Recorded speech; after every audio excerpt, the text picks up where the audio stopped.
I should have known something was off the second my father requested a toast. We were at the Beaumont Club, one of those private dining rooms in Manhattan, where oil paintings of dead men stare down at you while you try to eat $120 scallops. It was his 70th birthday, the kind of night that's supposed to feel sentimental. Instead, it felt surgical. He stood up slowly, always performing, even when the stage was just his family, and raised his glass. To legacy, Martin Hartwell declared, his voice booming off the mahogany walls, and to knowing which of our children will carry it forward. I felt the table shift, not physically, psychologically. Everyone straightened slightly. My sister Juliet looked down at her napkin. She already knew. I forced myself to breathe evenly. As of this week, he continued, the Hartwell estate has been fully assigned. The family trusts the property rights, and all long-term allocations will go to Juliet. He said it so casually, like it was an administrative update, not a public execution. Juliet's jaw tightened. Her fork hadn't moved since the appetizer course. Even she didn't want this, not like this. My mother, Eleanor, always diplomatic, tried to step in. Martin, maybe this should have waited for a more private time. He waved her off with a smile that didn't reach his eyes. No, this is a family moment. It's important Avery hears this directly. If she had stayed at Columbia, completed her PhD like we planned. Like you planned, I thought. Instead of running off to code in a warehouse in Brooklyn, perhaps this conversation would have gone differently. There it was, the quiet contempt he had for everything I'd built. He didn't even know the name of the platform. He just called it coding, as if I were assembling IKEA furniture, not re-engineering how global markets process data. I thought about telling him, about Astera, about what we were showing to Google tomorrow, about the due diligence reports, the $1.9 billion valuation, the preliminary M&A terms waiting in my inbox. But I didn't, because it wouldn't matter. To him, success only wore a suit and carried a law degree. Anything else was cosplay. I understand, I said, placing my napkin calmly on the table. Juliet earned it. She followed the blueprint. She looked up, startled. There was still something human in her expression. The girl who used to sneak me sci-fi comics under the dinner table. The girl who once whispered, "You don't belong here either, do you?"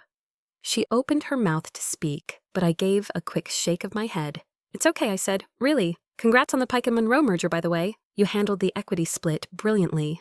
I pushed my chair back. The room was so silent you could hear the air conditioning change gears.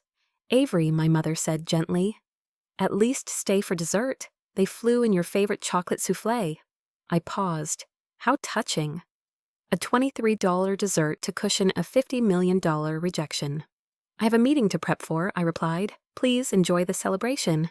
And I walked out. No dramatic slamming of doors, no shaky voice, just clean, controlled exit, like I was stepping off stage, except this time I wasn't the failed understudy. I was the one writing the next act. The city outside was buzzing, but the Uber ride back to Brooklyn felt like silence. No music, no phone calls, just the hum of wheels and the soft glow of Manhattan fading behind me. They thought they had cut me out, but they didn't realize I'd already built my own vault. And tomorrow morning Wall Street would learn a name they'd been too arrogant to notice: Avery Hartwell. The warehouse wasn't much. Not when I first signed the lease. The floor creaked. The roof leaked when it rained. The paint was chipped, and there was a dead pigeon in the corner when I moved in. But the light got the light. South-facing windows, floor to ceiling. The kind of light that makes you believe you can build something that matters. They called it a phase, dropping out of Columbia, leaving a fully funded doctoral fellowship. Turning down clerkships at federal courts, all for code. That's what they said at every holiday dinner. She's off chasing a tech phase, as if I were obsessed with astrology, not machine learning. But what they didn't see, what they never wanted to see, was the pattern. Markets didn't crash randomly.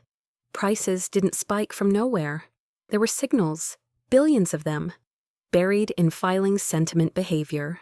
My thesis before I walked away was that chaos wasn't chaos. It was misread clarity. So I built Astera, not alone, of course. Rowan Blake, my co-founder, my best friend, my technical sparring partner, believed in the vision from day one. We started with just 2 laptops, 4 gallons of coffee, and a pile of student loan debt. We didn't aim small, we aimed at Wall Street's jugular. By year 2, Astera could process 10 billion financial data points an hour. It could predict short-term volatility with 80% accuracy and flag regulatory risk based on linguistic shifts in corporate disclosures. We weren't just ahead of the curve, we were the curve, but no one in my family asked, not once. Juliet was closing cross-border mergers. Dad was giving ethics lectures at Yale Law. Meanwhile, I was bootstrapping predictive models in a building with exposed pipes and a raccoon problem. And I was happy, until the attention started coming. First, a hedge fund sent a casual inquiry, then a PE firm in London, then a contact at BlackRock, all wanting to understand what this Brooklyn anomaly was doing with sentiment engines that outperformed Bloomberg terminals. Then came the email from Google's strategic development lead. Polite, short, direct. We're hearing remarkable things about your system. Are you open to a conversation? I stared at it for 3 hours before replying. Now the meeting was tomorrow. And the irony. My father had just erased me from the family tree right before I walked getting into a potential multi-billion-dollar acquisition. I should have felt triumphant. I didn't. Because deep down, I knew what would happen if I told them. They'd find a way to explain it away. She got lucky. It's a hot market. That bubble will pop soon. So I stopped trying to explain. I poured myself into the work. Astera's V2 engine was nearing completion. We were testing predictive compliance model systems that could anticipate not just market trends but legislative friction before it happened. It wasn't just innovation, it was dangerous. To the status quo anyway. And maybe that's why they pretended not to see me. Maybe they knew somewhere deep down that I wasn't just playing with code. I was building a mirror, one that reflected just how outdated their whole system had become. That night, as I ran the final simulation for our Google deck, a message lit up my screen. From Juliet. Hey, saw something about a company named Astera in the journal. Thought of you. Hope your coding project's keeping you busy. Coding project. That was the moment I realized, even when you build a rocket, some people will still call it a paper airplane. I didn't reply to her message right away. What was I supposed to say? Thanks for checking in. The coding project is now negotiating strategic terms with Google. That would have sounded petty, and I wasn't interested in petty, not anymore. Still, it stayed in my head. Juliet was always measured, controlled. She didn't text unless something had been simmering long enough to bubble through the cracks. We used to be close, believe it or not. Not best friend close, but same team close. 2 daughters in a family that only ever celebrated power, excellence, and prestige, always wrapped in suits, always speaking in legalese. She survived by playing the game. I survived by rewriting it. Growing up, she would sneak me sci-fi novels inside her law textbooks. Once she even took the blame when I installed Linux on Dad's work laptop and accidentally bricked it. But that version of Juliet She vanished somewhere between her first courtroom win and her 5th magazine feature. Now she was one of them, but maybe, just maybe, she hadn't fully forgotten. The next day was the meeting. Rowan and I prepped until 3 a.m. editing slides, calibrating models, and rehearsing the pitch, until we could recite it backward. We weren't just selling software, we were offering a map of the future where chaos became probability and gut instinct became math. When we arrived at the Google office, I felt nothing. No nerves, no rush, just clarity. The room was smaller than I expected. Clean lines, matte black walls, and 6 people. On the other side of the table, who didn't bother hiding their curiosity, I walked them through everything: our engine's capabilities, our testing numbers, the way Astera's adaptive feedback loop had already outperformed Goldman's quant desk simulations by 61% under stress scenarios. They didn't ask questions, not at first, just listened. Then came the offer, $2 billion, with equity retention performance incentives and full product autonomy. Rowan nearly dropped her coffee. Me, I just sat there, quiet, watching. And in that moment, I didn't feel victorious. I felt cornered. Because this wasn't the dream. It was just the prize they thought I wanted. The next day, Juliet called. Not texted, called. I let it ring twice before answering. Her voice was neutral, practiced, like she was trying not to sound too curious. Saw the announcement. Astera. That's yours, isn't it? I paused, then said ours, technically. I have a co-founder. Google's buying it, they offered. We haven't accepted yet. There was a silence so deep, I heard her shift in her chair. Avery, this is serious. I almost laughed. Now it was serious. Now that it was on the front page of the journal. Dad doesn't know, does he? She asked. No. Do you want him to? I don't care. She exhaled sharply. You know that's not true. And maybe she was right. Maybe some tiny fossilized piece of me did want him to know. To understand? To say I was wrong. You saw the world before the rest of us did. But I didn't build Astera for his approval. I built it because the system they worshipped was flawed. And I was done waiting to be invited to fix it. You should be proud of this, Juliet said, voice softer. I know we don't talk like we used to. You mean at all? Yeah, that. She hesitated. Then you always played a different game. I think I just finally realized you were building the board. Then she hung up. No goodbyes, no congratulations, just that. And somehow it meant more than any toast in a fancy restaurant ever could. That night, as I reviewed Google's term sheet under the glow of our server lights, Rowan leaned against the glass wall behind me. I still can't believe this is real, she whispered.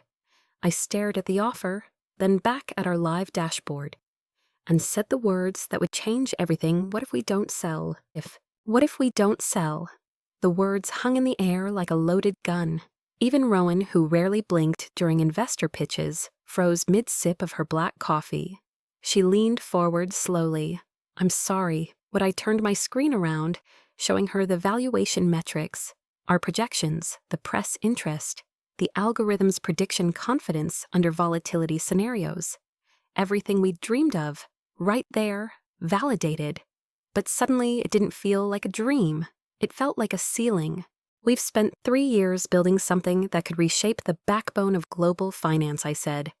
And now we're about to hand it over for, what, a payout and a quarterly roadmap. Rowan set her mug down hard. It's $2 billion, Avery. You'd still be CEO.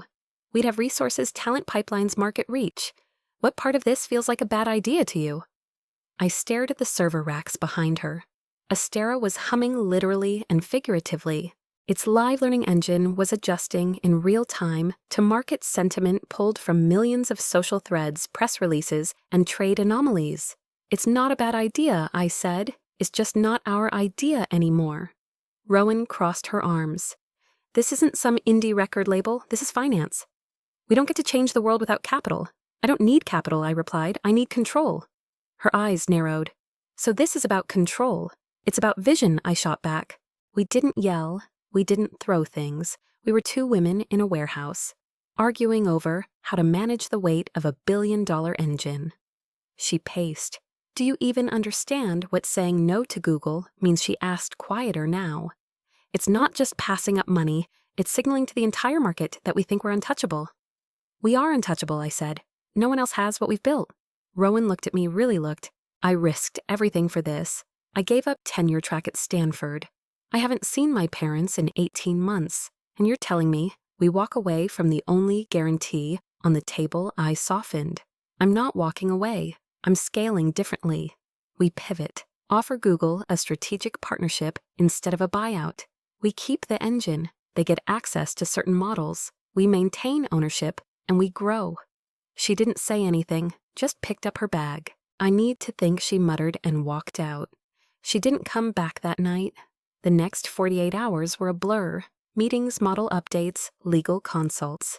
I rewrote the pitch deck 3 times. I called in advisors, mapped out go-to-market plans without external acquisition. Every hour that passed, the vision sharpened, and Rowan stayed silent. No texts, no emails, not even a Slack ping. I kept telling myself she needed space, but something felt off. By day 3, my lawyer flagged something strange. Background noise from a VC group we'd never engaged was suddenly asking, about Astera's proprietary data handling methods. And not just casually, they'd gotten access to our anonymized pilot dataset, which meant someone had shared it, someone with credentials. I opened the activity logs. My heart didn't race, it didn't drop, it just stopped. Flatlined. Rowan. 2 nights ago, downloaded a snapshot of our pilot results to an external device registered under her name. I stared at the timestamp. It was 20 minutes after she walked out of the office. I confronted her the next day, calm, calculated, no yelling. She looked tired and guilty. I wasn't going to sell it, she said. I needed leverage. Something to prove that going solo wasn't reckless. I wanted to scare you into accepting the deal. I nodded. You did scare me, I said, but not the way you think. I revoked her credentials. I called our lawyers. She signed the exit agreement without argument, silent the whole time. And when she left the building, I didn't watch her go. I went back to my workstation alone now. The monitors still pulsed, the models still ran, but something fundamental had shifted. This wasn't just a company anymore. It was a line in the sand.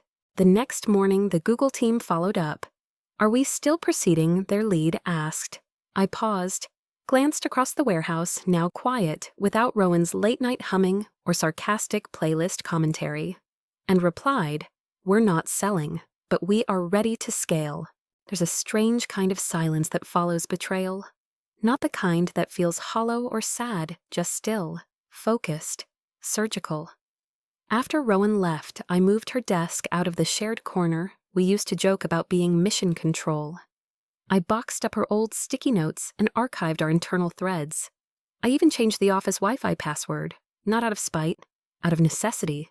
She wasn't coming back. And I had a company to run. 2 days later, my receptionist buzzed in through the intercom. Ms. Hartwell, there's a Mr. Kane here to see you. Says he's from Hawthorne and Ashbury. I blinked. That was Juliet's firm, one of the most prestigious legal powerhouses on the East Coast. Corporate litigation, mergers, banking, compliance. They didn't just handle billion-dollar accounts. They wrote the rules that protected them. Send him in, I said, centering myself. When he entered, he looked exactly like the kind of man my father admired. Salt and pepper hair-tailored suit, leather portfolio in hand. The kind of man who believed in tradition and trusted only what had already succeeded.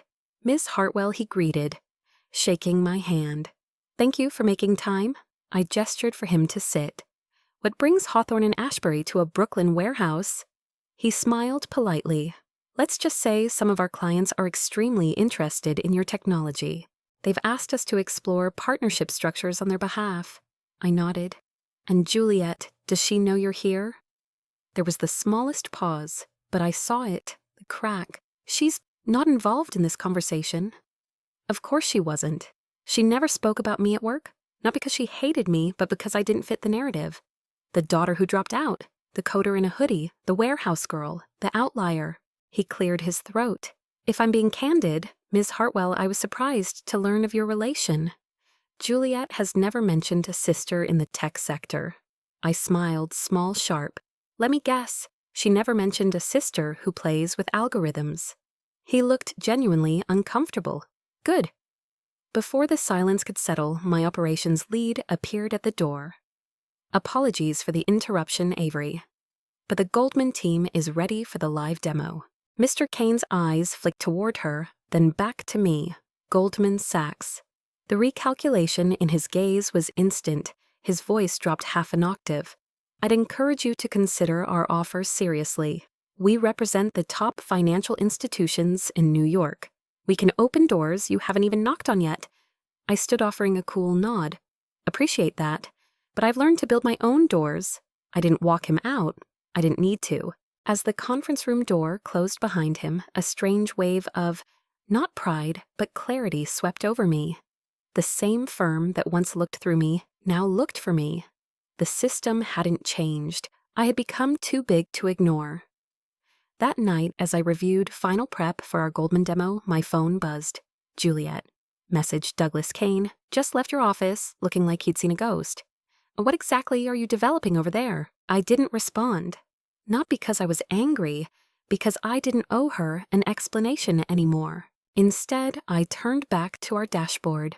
Astera had just hit a 92% prediction accuracy in live markets, and we were only warming up. But while I was tracking numbers, I missed something far more dangerous. Someone else had been tracking us. The second Google offer didn't come in an email, it came in person. 3 of their senior strategy leads flew in from Mountain View.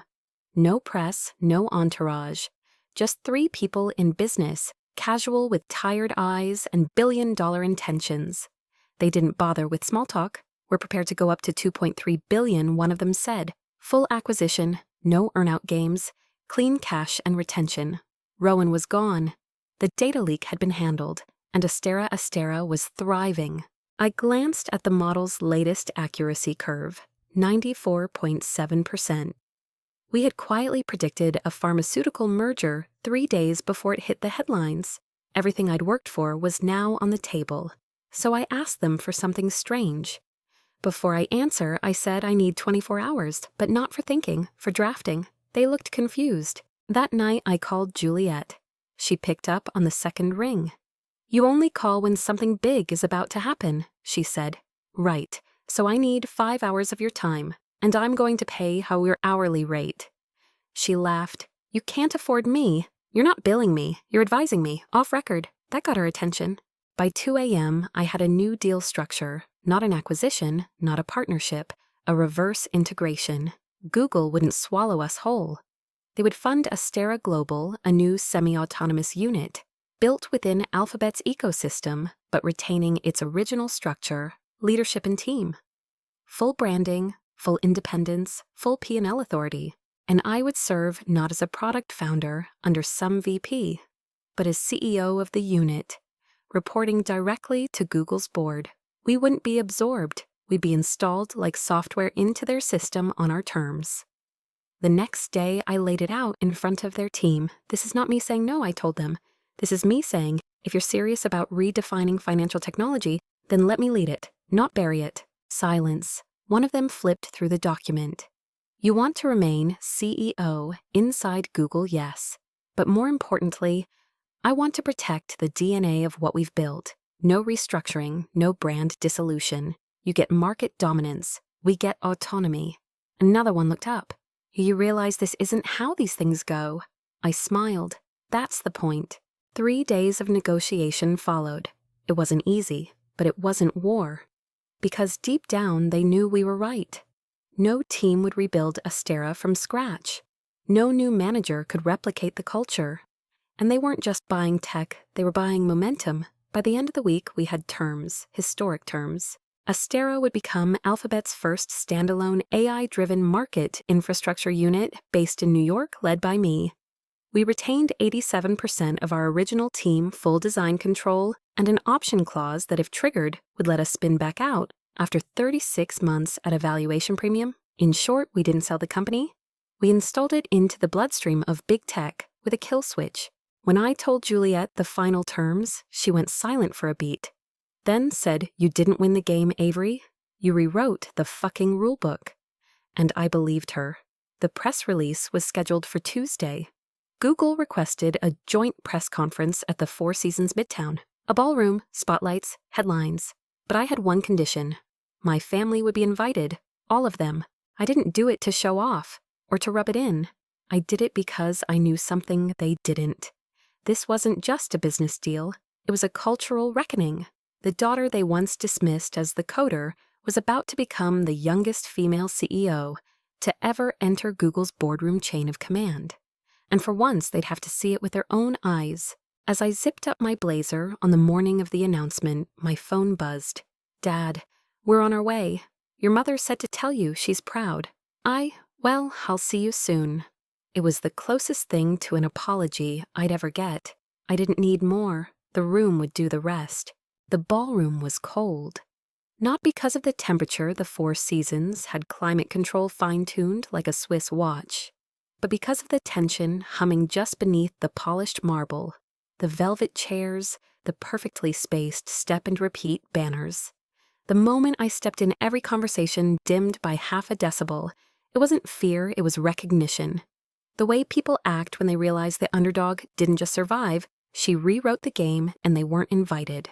The press had already been briefed. The signs outside read Alphabet Pastera, a new chapter in predictive finance. I walked past the front row scanning the audience, and there they were. My mother, elegantly understated in gray. Juliet, no courtroom confidence today, just quiet awe. And my father, rigid, tense eyes fixed on me, like he was seeing someone he couldn't quite place. As I passed him, he stood. "Avery," he said, just loud enough for me to hear. I read the terms. I stopped. He cleared his throat, then added, voice tight, hesitant, "I didn't know you were capable of this." I met his gaze. "That's because you never bothered to ask." And then I walked on. The Google executive gave his speech first. It was fine, corporate, predictable. He praised Astera's unprecedented engine architecture, our culture of ethical disruption, our historic reverse-structured deal. All true, all safe, but the room didn't fully shift until I took the mic. I didn't have notes. I didn't need them. I looked out at rows of journalists, investors, analysts, and quietly but unmistakably, the three people who had once assumed I'd fade into obscurity. 3 years ago, I began. I leased a warehouse in Brooklyn with money I didn't have for a company. I couldn't prove building a technology no one believed in. My own family called it a hobby. Legacy institutions said it was a phase. Some friends said I'd regret walking away from Columbia. But I didn't build Astera to prove anyone wrong. I built it to prove something was possible. The room was so still I could hear camera shutters. Today, Astera processes more real-time financial data than every quant desk on Wall Street combined. Not to disrupt, but to reveal patterns we've been blind to systems. We've accepted volatility we've misnamed as fate. I paused, letting the silence grow. And here's the truth. Innovation doesn't happen because the gatekeepers allow it. It happens when someone stops waiting for permission. I looked down at my father. He didn't blink. When I stepped away from the podium, the applause didn't explode. It built like a wave, gaining strength. And when it peaked, it wasn't because of me. It was because the idea had landed. That night, every single outlet ran the story Avery Hartwell declines power. Builds it instead. The warehouse CEO who just redefined tech acquisitions. But that wasn't the best part, not the valuation jump, not the inbox flooding with requests, not even the private call from the White House Economic Advisory Group. No, the best part came after the lights dimmed and the media scattered. Juliet approached first, not as a lawyer, not as a sister trying to explain the family, just as Juliet. "I'm sorry," she said, "for not saying your name at the firm, for letting them think you were just the dropout." I looked at her for a long time, then nodded. "You weren't the only one." She hesitated. "I've been tracking your model, quietly. I even bought into 3 funds using your prediction layer." I smirked. "You made money. I made more than the trust fund Dad gave me." We both laughed, and then without planning, it hugged. It felt like truth, not nostalgia. And then came the final voice. My father. He stepped forward like someone approaching a courtroom they weren't sure they belonged in. "I underestimated you," he said. "I didn't speak. I thought success looked like a firm handshake and a legal victory. But you built something that made those victories look small." I waited. He reached into his pocket, pulled out something I hadn't seen in years. A flash drive. "It's yours. The last copy of the old family estate documents. I want you to rewrite it, with your vision, with your legacy." I took it, not because I needed it, but because I wanted to end it on my terms. Later that night, I stood on the rooftop of our new Astera HQ, overlooking Manhattan. We weren't outsiders anymore. We were the new establishment, just smarter, quieter, and far less interested in being liked. And for the first time, I wasn't carrying my family's rejection. I was carrying my own name and the weight of having changed everything. The view from the 47th floor didn't feel high. Not in the way people talk about altitude and achievement. It felt level. Like I had finally reached the ground I was always meant to stand on. Below me, New York glowed, not like a city, but like a motherboard. Alive humming data, streaming through its veins. Astera HQ had officially moved out of the warehouse and into our new home, a minimalist, glass-wrapped tech cathedral in Midtown. The signage outside now read Astera and Alphabet Company. CEO Avery Hartwell. It still looked surreal, but not undeserved. Inside, our team was celebrating. Champagne flowed. Screens glowed with coverage from every major financial outlet. Hartwell's hybrid model stuns Wall Street. Tech genius turned down power to then took more, Avery. Hartwell is not the next Steve Jobs. She's the first Avery Hartwell. I could have gone back in, let them cheer, give a speech. But I didn't need a mic anymore. The story was already speaking for itself. Juliet found me on the rooftop. She had traded her courtroom armor for something softer. Black sweater, high ponytail, no makeup. The version of her I remembered from when we used to sneak Pop-Tarts at 1 a.m. and watch illegal NASA live streams. She held out a glass of champagne. No speeches, she asked. I think I've said enough. She smiled. Not quite. I think you're just getting started. We stood in silence for a while, the kind that doesn't ask to be filled. Then she cleared her throat.